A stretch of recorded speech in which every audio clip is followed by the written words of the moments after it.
Here's how to make a video transparent background in CapCut. So on your smartphone, open the CapCut app and let's create a new video project. And now I'm selecting a video from my gallery and tapping on Add. So here we can see the video has been successfully inserted.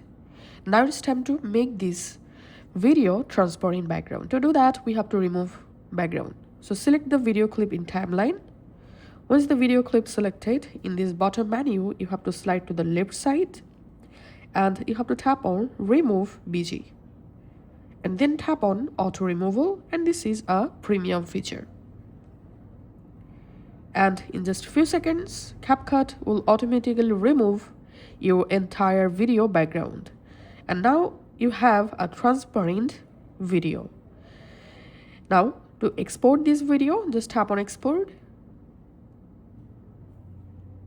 Let's go ahead and export the video from CapCut.